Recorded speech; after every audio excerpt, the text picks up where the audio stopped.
Tapi dipikir-pikir Om Daichi bilang, dia refreshing dan jadi raw lagi. Anggap aja cuma goda, jangan dipikirin. Kalau semisalkan dia beneran ngasih tease atau godaan, jangan-jangan filmnya bukan tayang diproduksi di Haken loh. Ngomong-ngomong film Blue Fight, itu rame banget artikelnya tentang pemeran Crow Zero yang jadi mayoritas pemainnya. Serta didireksi oleh Takashi Miike, yang bakal rilis di Jepang 31 Januari. Jadi ceritanya dua pemuda ini terinspirasi dari salah satu pidato motivasi Asakura. Mereka mutusin buat bertarung dalam acara pertarungan Breaking Down. Namun persaingan bikin hidup mereka kacau balau. Slogan dari direktornya sih melampaui film Crow Zero. Tapi gue sendiri nggak terlalu yakin kalau dari hype sih. Tapi kalau dari kualitas film, visual, gue yakin mungkin akan melebihi Crow Zero. Karena kan ceritanya ini lebih diekspansi lagi, karakternya lebih dieksplorasi lagi, serta variasi karakternya ini lebih banyak. Emang lebih banyak. Karena ada cewek, ada orang dewasa, segala macem. Ceritanya tentang tinju, ya nggak muter-muter kayak Crow Zero lah. Karena kan Crow Zero seputar perebutan kekuasaan sekolah dan sedikit cerita-cerita di luarnya lah. Tapi ini menarik, dan apakah Takashi Miike bakal pegang kata-katanya? Karena emang kalau bawa nama Crow Zero, FOMO-nya Takia Genji di Indonesia itu banyak dan rewel banget. Susah buat ditanganinnya. Gue mau ngebahas ini pun takut diserang sama FOMO-nya lagi tuh.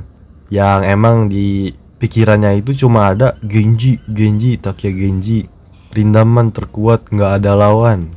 Ya kalian yang kayak gitu yang nonton gelutnya doang, jangan malah praktek gelut di sosmed. Tapi ya kalau emang dia bilang bakal melampaui Crow Zero, karena dia sendiri yang ngedirektor dan tahu kapasitas Crow Zero, tahu kapasitas Blue Fight, menurut gue sih yakin-yakin aja. Kayak seperti yang udah gue bilang, ceritanya ini lebih diekspansi, karakter lebih dieksplorasi, dan cerita nggak monoton. Kalau kayak gitu ya udah jelas emang standarnya lebih tinggi dari Crow Zero. Tapi selain Crow Zero, ada juga nih yang harus dilewatin, yaitu The Wars dan The Wars Crows, yang standarnya sama kayak Crow Zero, yang diatur oleh Hiroshi Takahashi, yang mana beliau ini selalu pengen cerita yang sederhana, yang penting actionnya duar gitu. Ya karena kalau terlepas dari aturan Hiroshi yang harus simple, Takashi Miike harusnya bisa lebih liar lagi bikin ceritanya. Dan ini tuh jadi kayak pertandingan persahabatan antara Hiroshi sama Miike gitu. Jadi cerita berfokus sama Ikuta dan Ryoma yang ketemu di pusat lapas tahanan remaja. Mereka temenan tiba-tiba karena senasib, dan mimpi pengen bisa ikut ke dalam turnamen Breaking Down. Tapi perjalanan mereka ini bakal dipenuhin konflik yang gak terduga.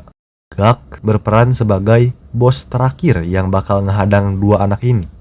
Film ini juga dibintangin sama aktor-aktor yang dikenal di Crow Zero. Dalam wawancara khusus sama Takashi Miike, sang direktur ngebahas daya tarik dari proyek ini, yaitu karena dia bikin Crow Zero. Ada juga kilas balik ke proses pembuatan Crow Zero. Katanya Takashi Miike bikin film ini sama senengnya kayak dia bikin Crow Zero.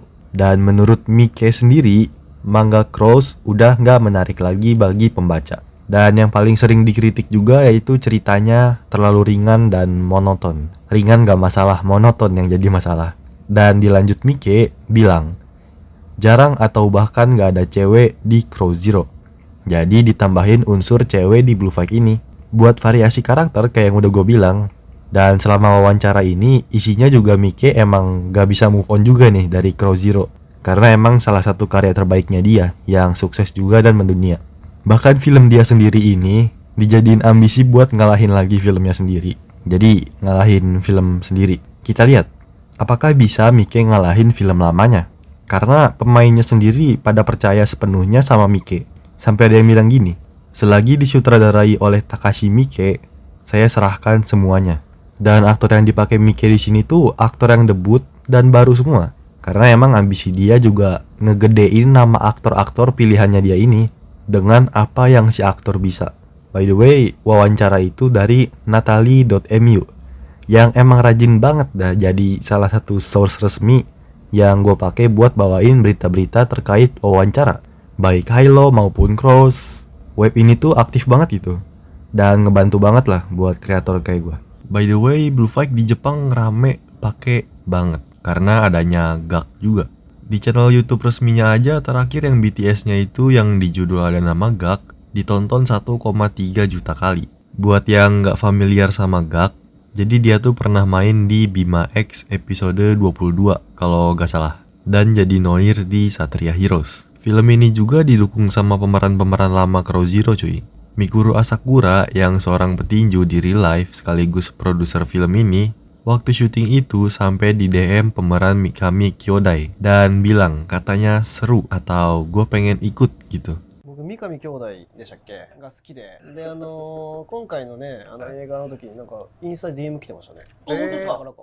Dan kayaknya bakal dijadiin Easter egg atau mungkin kayak gayanya Mikami Brothers itu bakal muncul gitu. Karena emang Mikuru paling seneng sama karakter Mikami Kyodai kalau dari Crow Zero. Sama sih kayak gue, abis lucu aja gitu karakternya, temen sakit disuruh ngelem. Dan wawancara Mikuru sama Serizawa itu dari channel resmi Blue Fight, yang channelnya lebih gede dari channel Raditz CS. Dan disitu juga Om Serizawa, Ken, sama Mikuru agak-agak nostalgia sama masa-masa syuting Crow Zero.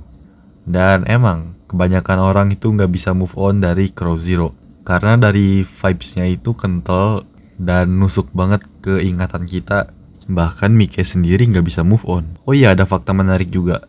Ternyata Hiroshi sama Mike itu sampai sekarang masih temenan. Dan waktu Mike lagi foto sama Makise sama si Ken sambil lagi pi, itu dikirim ke Hiroshi dan Hiroshi ketawa gitu. Ya nggak ada persaingan, nggak ada permusuhan, baik Hilo sama Hiroshi. Karena Hiroshi kan kerja juga buat Excel Animation. Terus Hiroshi sama Mike dulu pernah kerja sama, sekarang lagi saing-saingan, tapi tetap temenan. Begitu pula Hiroshi sama aktor-aktor pilihannya, kayak Fujio, kayak Sachio. Karena Hiroshi sendiri di Wikipedia itu ngefans sama band The Street Beats, bahkan Abah juga Wota, dan dia juga suka Jun Si-son dan Kazuma. Jun Si-son sama Kazuma itu emang aktor pilihan Hiroshi. Kenapa? Karena Hiroshi demen sama keduanya, ngefans. Makanya kedua karakter itu jadi anak emas. Sekarang kita ngomongin Daichi lagi. Syuting Blue Fight udah kelar. Dan apakah ada pembalasan dari Hiroshi dengan bikin film solo Suzuran era Rao? Tapi kalau bikin era Rao, apa sih yang harus ada? Nah, wajibnya sih kalau emang ada, film ini nantinya harus jelasin Rao itu ada di era mana, setelah siapa, biar terkoneksi sama Crow Zero maupun Crow's Words. Karena emang gak sedikit juga penonton yang gak tahu apa-apa tentang film ini, cuma tahu, oh itu sekolah yang di Crow Zero. Terus jelasin juga kondisi dari kota Towarushi. Karena kan Sachio bikin Kyosen Kyote sama semua sekolah kecuali Suzuran. Artinya Hosen netral di Towarushi, gak ada musuh. Sekaligus jadi era terkuat. Karena kalau era Boya, petinggi dari berbagai sekolah ngebentuk yang namanya Shitenno. Nah, Hosen sekarang punya Shitenno-nya sendiri. Habis itu baru pikirin ceritanya mau dibawa kemana. Terakhir ya cameo.